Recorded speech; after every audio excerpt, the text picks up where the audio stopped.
ये जो श्री राधा कृपा कटाक्ष हम गाते हैं ना, इसको किसने गाया है?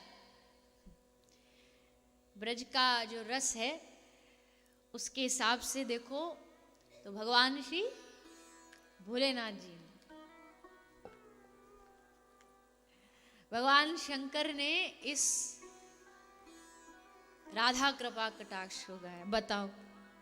और लोग कहते हैं भोलेनाथ जी तो भांग का नशा करते थे, भोलेनाथ जी राधा नाम का नशा करते थे। देखो किसी भी आदमी के बारे में तुम्हें उसका सटीक प्रमाण चाहिए ना, तो सबसे सटीक प्रमाण उसकी पत्नी दे सकती, सबसे सटीक एकदम। वो 24 घंटा संग रहती है, उसको पता रहता है कि ये क्या करते हैं, क्या खाते हैं, क्या पीते हैं, कैसा व्यवहार करते हैं, वो एकदम सटीक प्रमाण देगी। तो जब पार्वती मैया से पूछा गया कि भोलेनाथ जी का व्यवहार क्या है, कैसे रहते हैं, तो फिर क्या कहती है मैया? तुम पुनि राम राम दिन राती सादर जपहूं अनंग अराती। मैया पार्वती कह रही दिन रात राम राम राम राम श्री राधा भोलेनाथ जी जपते रहते हैं। अब मैया पार्वती ने तो कहीं नहीं कहा ऐसा, रामचरितमानस में तो कहीं नहीं लिखा, न पार्वती जी कह रही कि ये तो दिन रात भांग पीते रहते। देखो कोई पत्नी का पति ज्यादा नशा करता ना तो बेचारी उससे बड़ी दुखी रहती है, और जहां मौका मिलेगा वो उसकी शिकायत करे बिन चूक। किसी साधु के पास भी जाएगी तो भी बोल देगी अरे ये तो महाराज इनका छुड़वा दो, ये बड़ा। तुम पुनि राम राम दिन राती सादर जपहूं अनंगरा। दिन रात राम राम राम राम जपने वाले। मैया पार्वती ने नहीं कहा कि ये तो बस भांगी गुटवाते रहते। आजकल के लोग जरूर आजकल के डिस्को में भजनों में बोल देते हैं भोले भांग त्यारी में गोटत गोटत हारी। ये कहीं रामायण में लिखा हो तो मुझे बता दो, मैं मान जाऊं। पार्वती जी कह रही मैं तो थक गई गोटते गोटते। पर आजकल देखो कुछ भी करते हैं लोग, भोलेनाथ जी की शिकायत कर रही है मैया पर। अब किसी भजन किसी महापुरुष ने थोड़ी बनाया, नाचने के लिए बना दिया और बावरे लोग नाचते हैं उस पे। घोटत घोटत हारी। मैया पार्वती कह रहे ये दिन रात भगवान नाम में डूबे रहते, राधा नाम में एक क्षण इनके मुख से नहीं छूटता। और भोलेनाथ जी राधा नाम के परम रसिक हैं, परम रसिक हैं, भूलना नहीं। और मैंने कितने महापुरुषों के मुख से बात सुनी है, मैं आपको सत्यता जो मैंने सुना है कितने महापुरुषों के मुख से, कि भोलेनाथ जी की कृपा से ही उन्होंने हमको राधा रानी से जोड़ा। पहले आराधना करते थे, हिमालय की गुफा में जाते थे, त्रिपुंड लगाते थे, जटा धारण करते थे, और फिर भोलेनाथ जी ने थोड़ा सा कृपा करके, भोलेनाथ जी बड़े कृपालु देव हैं। अगर किसी को श्री राधा चरणों की भक्ति भी चाहिए ना, तो भोलेनाथ जी से दिन रात मांगिए कि हमें श्री राधा रानी के चरणों की भक्ति प्रदान करिए। अधिकतर लोग भोलेनाथ जी की कृपा से श्री राधा रानी की शरण में आए। मैं हमेशा कहती हूँ कि जब प्रमोशन होता है तो भोलेनाथ जी प्रमोट कर देते, चलो अब तो हमारी प्रियाजू के चरण में चलो। तो भोलेनाथ जी ने ये ऊर्ध्व वामन्य तंत्र एक है जिसमें पार्वती जी से ये राधा कृपा कटाक्ष सुनाया है भोलेनाथ जी। राधा कृपा कटाक्ष में 12 श्लोक हैं जो हम नित्य पाठ कल भी किया, आगे भी करेंगे। और इसका पद्य, हर एक जो स्तुति होती है, स्तवन होता है, सब एक पद्य होता है, छंद होता है। तो ये जो राधा कृपा कटाक्ष है ये चामर पंचक छंद में लिखा हुआ, और चामर पंचक छंद ये वीर युद्ध का, वीर रस का छंद है। वीर रस, युद्ध हो रहा है, हम गाते भी तो ऐसे ही हैं, मुनिंद्र वृंद वंदिते, वहां कोई तलवार चल रही हो एकदम। वीर युद्ध का ये, वीर रस का ये छंद है। तो वीर रस में क्यों गाया भोलेनाथ जी ने? बोले जैसे युद्ध में तलवार चलती है ना, तलवार सब शत्रुओं का नाश कर देती है, वैसे ये जो राधा कृपा कटाक्ष है ये जब हम गाएंगे तो शिव जी ने मानो इस कटाक्ष से संसार की आसक्तियों के जितने शत्रु सबको काटा, सबको नष्ट कर दिया। इस कटाक्ष के द्वारा, राधा कृपा कटाक्ष के द्वारा।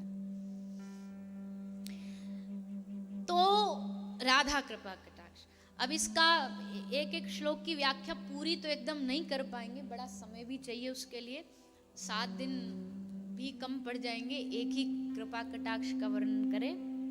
पर एक लाइन है जो इसमें आप सब दोहराते भी हो, कदा करिष्यसि माम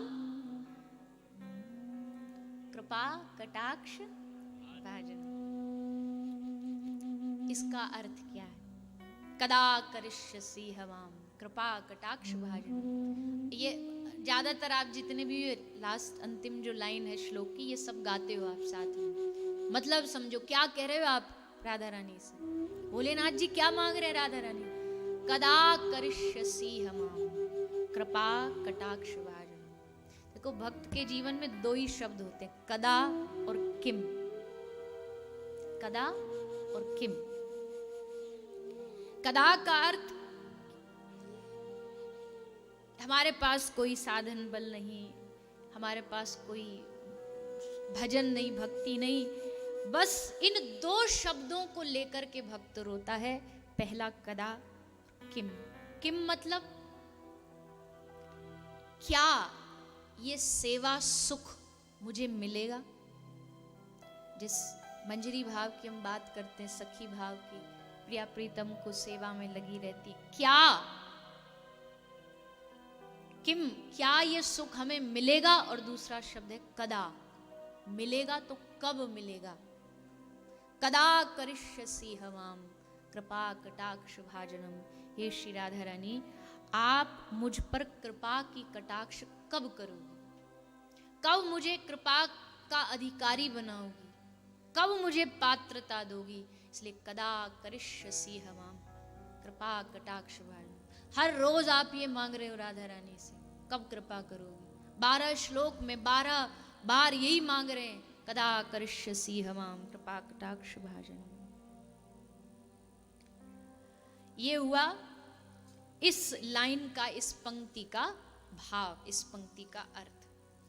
अब इसकी शुरुआत, कृपा कटाक्ष की शुरुआत किस शब्द से होती है? आप सबके पास पुस्तक है, आज जब कृपा कटाक्ष होगा आप सब उसका साथ में पाठ करना। पहला शब्द है मुनिंद्र वृंद वंदिते। ये जो राधा रानी है, इनकी वंदना कौन करता है? मुनिंद्र वृंद वंदिते। राधा रानी की चरणों की जो वंदना है, मुनिंद्र, बड़े बड़े योगेंद्र, मुनिंद्र, मुनियों के भी मुनि इन चरणों की आराधना करते हैं। मुनिंद्र कौन है? मुनियों के मुनि कौन है? तो मुनियों के भी मुनि है भगवान श्री सुखदेव जी, उनको मुनिंद्र कहा गया। सुखदेव जी जिनकी आराधना करते हैं, सुखदेव जी के द्वारा जो वंदित हैं वो श्री राधा रानी। तो अब कोई पूछेगा जी, अगर सुखदेव जी के द्वारा इतनी वंदित है हमारे जीव गोस्वामी पाद का, उन्होंने इस रहस्य का उद्घाटन किया है, क्यों नहीं किया? वैष्णव तोषणी में श्री जीव गोस्वामी ने लिखा है कि इसीलिए जब श्री सुखदेव जी भागवत करना शुरू करते, रास लीला का गायन शुरू करते, तो किशोरी जी के चरणों से ही शुरुआत होती है। तो सुखदेव जी एकदम तैयार हो गए कि अब हम राधा रानी की वंदना करेंगे और वंदना करके रास में प्रवेश करेंगे। तैयार थे सुखदेव जी एकदम, लेकिन उसी समय श्री राधा रानी प्रकट हो गई। राधा रानी प्रकट होके सुखदेव जी को कह रहे हैं, राधा रानी से सुखदेव जी प्रार्थना करते कि हे श्री राधा रानी, आपकी आज्ञा हो तो रास का गायन शुरू करें। तो राधा रानी ने कहा कि कर तो लो, पर खबरदार मेरा नाम लिया तो मेरा नाम नहीं आना चाहिए। बोले क्यों? स्वामिनी जी, अगर आप ये कहें कि अधिकारी, सुनने वाला अधिकारी होना चाहिए, तो परीक्षित तो अधिकारी है, और सचमुच परीक्षित जी अधिकारी थे। परीक्षित अधिकारी है, इसके सामने अगर आपकी मधुर लीलाओं का गायन मैं करना चाहता हूं, मुझे आज्ञा दो। तो श्री राधा रानी ने कहा, नौनक कथाम वद, बिल्कुल नहीं। परीक्षित अधिकारी है, पर यहाँ इतने जो बैठे ना, बड़े बड़े योगी, तपस्वी, ध्यानी, ये सब मेरी कथा नहीं पचा पाएंगे। इसलिए कतई भी बिल्कुल भी इनके सामने, कोई मीमांसा का उपासक है, इनके सामने मेरी कथा का वर्णन नहीं करना।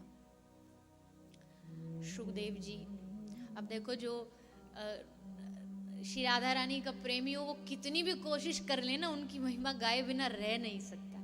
तो सुखदेव जी भी अपने आप को चाह चाह के रोके तो, पर इतना ही रोक पाए कि नाम नहीं लिया। फिर भी कहीं कहीं सुखदेव जी ने बिना नाम लिए उनकी लीलाओं का थोड़ा थोड़ा वर्णन कर दिया है भागवत जी में, कि एक सखी थी जिसके चरणों को देख के गोपी, वो सखी कौन थी?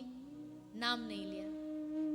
भागवत जी में अलग अलग नाम लिए गए, कहीं लिखा वधु, कहीं लिखा रमा, कहीं लिखा है श्री, कहीं राधिते, कहीं अपरा, कहीं एक सखी थी, कहीं सा, कहीं तत्, ये सब उपयोग करके इनका इशारा राधा रानी की तरफ ही है।